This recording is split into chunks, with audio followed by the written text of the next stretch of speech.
29. Mkiona mjapata mikopo ndugu zangu wa Kisukuru, wala msisubiri sijui kumekuaje. Nitakuwa nimepiga, lakini siwezi kupiga fursa za kina mama wa Kisukuru. Siwezi kufanya hivyo. Mnanielewa? Kwa maana nyingine ndugu zangu, kwa sababu ile mikopo ukikopa hakuna askari au polisi anayekuja kukukamata usiporejesha. Yaani wewe ukichukua milioni 5 ukatumia maidia, alafu usirejeshe, serikali haiji kukamata kwa sababu ile ni kodi yako ulirejeshewa. Utapata hasara moja tu, hutoweza kwenda kukopa tena. Ndiyo maana kwenye jimbo la Segerea akina mama wengi wananifuata, wananiambia kwenye simu zao, wanatumiwa message wakiambiwa waende kurejesha mikopo wakati hawajawahi kukopa mkopo hata mmoja. Ni kweli ndani ya siku 100 za ubunge wangu, kwa kuwa tayari kuna chanzo kwa ajili ya kina mama na vijana na wenye ulemavu kuinuliwa kiuchumi, nitakachokwenda kukifanya ndani ya siku 100 za ubunge wangu ni kuhakikisha uchumi wa mwanamke mmoja mmoja, kijana mmoja mmoja na wenye ulemavu mnapata mikopo yenu ya 10% muweze kujikwamua kiuchumi. Mmenielewa sijui? Ile mikopo ambayo mnasema mjapata, mimi napokwenda kuwa mbunge wenu ndani ya siku 100, akina mama wa Kisukuru, vijana na wenye ulemavu mtaanza kupata mikopo awamu kwa awamu, kwa sababu mimi posho nayoipata kwenye ubunge inanitosha. Sina sababu ya kutengeneza kikundi hewa kwa ajili ya kwenda kuchukua mkopo wako kijana na mama uliketi mahali hapo.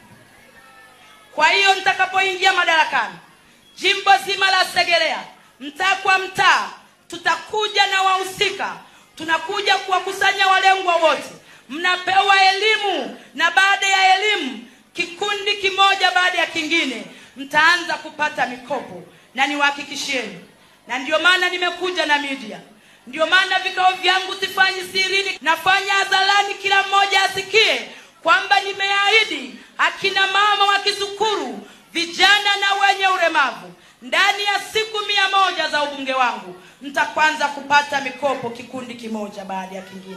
Hiyo ni ahadi yangu na wapa. Na sio kwamba nakwenda kutumia nguvu yoyote, mnanisikia? Hakuna nguvu yoyote na kwenda kuitumia. Ninachopaswa kufanya ni kuwa mwaminifu kwenu, kusimama na kuhakikisha kodi yenu mliyorudishiwa, ambayo rais ameirudisha kwenu, inakunufaisha wewe na mtoto wako na mjukuu wako. Sawa sawa? Kiongozi anayejali watu wake, usimchague mtu kwa sababu unanufaika naye, si ndio?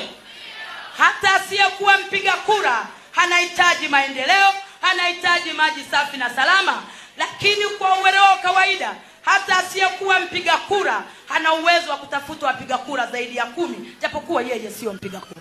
Tuweke pembeni mambo yetu yote. Tuweke pembeni ukada wetu wa vyama vyetu vya siasa. Tarehe 29 tuungane kwa pamoja kama alivyosema mwenyekiti wangu wa chama. Amesema yeye ni mwenyekiti wa wapenda mabadiliko jimbo la Segerea. Tuungane kwa vyama vyetu kwanza. Nitakapokuwa mbunge, sitakuwa mbunge wa Chauma, nitakuwa mbunge wa wananchi wa jimbo la Segerea bila kujali itikadi zenu za vyama.